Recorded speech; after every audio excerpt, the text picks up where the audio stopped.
Bonjour à tous, je suis Pierre Verret, analyste technique pour Active Trades. Encore une fois très content de vous retrouver pour ce deuxième briefing quotidien de la semaine. Nous sommes aujourd'hui le mercredi 9 janvier 2019. Au menu du jour, le traditionnel tour d'horizon des marchés boursiers internationaux, la fin de la guerre possiblement. Nous allons parler aussi de la conclusion justement de possibles accords commerciaux entre la Chine et les États-Unis qui ont beaucoup dopé les places financières internationales ce matin. Le shutdown aux États-Unis qui suit son cours, et puis nous allons aussi avoir un petit mot sur les décisions de banque centrale que nous attendons aujourd'hui, avec notamment un œil sur la Fed et la Bank of Canada. A tout de suite.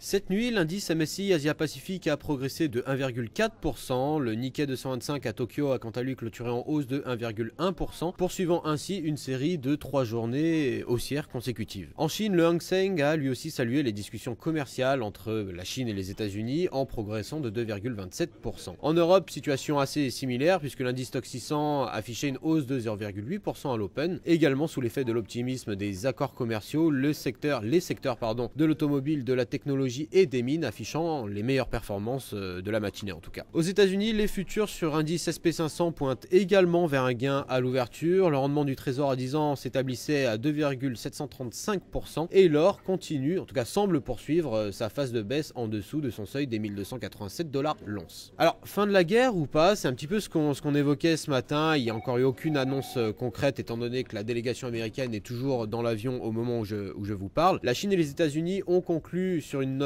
très optimiste, les négociations commerciales qui avaient été prolongées pour un 3e jour consécutif. Bien que les problèmes les plus difficiles subsistent entre les deux parties, des personnes familières avec ces dossiers ont déclaré que des progrès significatifs avaient été réalisés, notamment dans les domaines de l'énergie et de l'agriculture. La prochaine réunion en vue de résoudre l'impasse est la tenue de pourparlers à un niveau supérieur, cette fois-ci entre le représentant du commerce américain Robert Lighthizer et le vice-premier ministre Liu He, principal collaborateur économique du président Xi Jinping.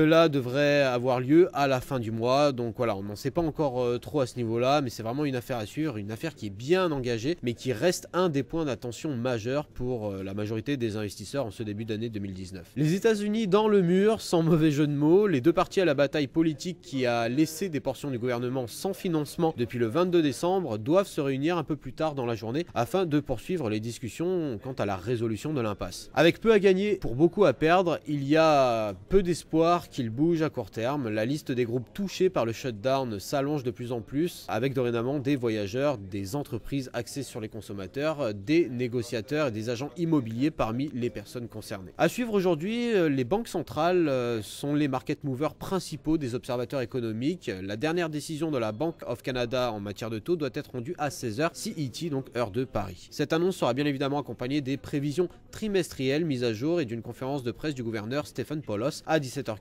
heure de Paris toujours. J'attends également les minutes de la réunion de décembre de la Réserve fédérale qui devrait nous éclairer sur la décision unanime de relever les taux. Faites donc attention aux fameux spikes de volatilité inhérents à ce type de sortie stat. Quant à moi, je vous retrouve demain pour un prochain briefing quotidien. D'ici là, faites attention à vous, bon courage et bon trading à tous.